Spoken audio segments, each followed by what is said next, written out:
নতুন করে দেখলাম আর একটা নাকি বেরিয়েছে, কে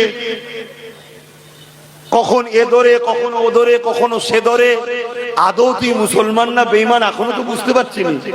হঠাৎ করে বলছে আমি মুসলিম দরদি হয়েছি, তো ভালো কথা, কেন কখনো মন্দিরেও দেখা যায় কখন মসজিদেও দেখা যায়। একটাই দেখো নবী বংশের ছেলে একটাই জিতেছে। তোমরা জানো কি জানি না, এসআইআর এর ব্যাপারেও কেস করেছে সুপ্রিম কোর্টে, তোমাদের জানা আছে কি জানি না। এসআইআর এর ব্যাপারেও কেস করেছে, যদি কোনো সাধারণ মানুষ হয়রানি যাতে না হয়।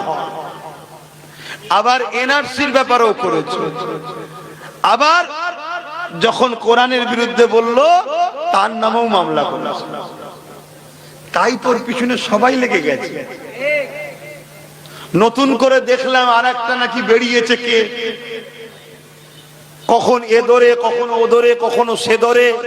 আদৌ তুই মুসলমান না বেঈমান এখনো তো বুঝতে পারছি না। কেন কখনো মন্দিরেও দেখা যায় কখন মসজিদেও দেখা যায়। দেখা যায় না, যায় না। হঠাৎ করে বলছে আমি মুসলিম দরদি হয়েছি, তো ভালো কথা, ভালো কথা, মুসলিম দরদি হওয়া তো ভালো। কিন্তু এসেই বলছে আমাকে হুজুর হতে হবে, আমাকে ইমাম বানাও। এই কথা শুনছেন না শুনেননি? একটু সন্দেহ আছে। হ্যাঁ, অতএব বেশি লাফালাফি করা ভালো নয়। একটু দেখে শুনে হাত ধরা দরকার। কি কেন আমরা এমন একটা জায়গায় দাঁড়িয়ে আছি, ভুল হাত ধরে ফেললেই চুলোতে ডাইরেক্ট গিয়ে পড়বে। আছো কোথায়? কড়াতে। আছো কোথায়? কড়াতে। কষ্ট না আরাম? উঠতে হবে না? হবে না, কিন্তু ওঠো। এমন লোকের হাত ধরে ওঠো সে যেন তুলে তোমাকে ডাঙাই না ভাই।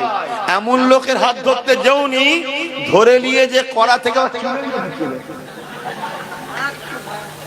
আমি কি বলছি বুঝছো তো? আচ্ছা, এত বুঝাই কেন জানো? তোমাদেরকে ভালোবাসি, রসুল পাক তোমাদেরকে ভালোবাসে। তাই তোমাদেরকে যদি আমি ভালোবাসি, আমার বিশ্বাস নবী আমাকে সাফাত করবে। তাই তোমাদেরকে ভালোবাসি, দাদা হুজুরের রুহানি আওলাদ তোমরা। তাই না, কি দরকার আছে দুটো প্লেন কথা বলে দিলে? আমার তো দাওয়াত আরো বাড়বে রে বাবা, ঠিক তো নাকি?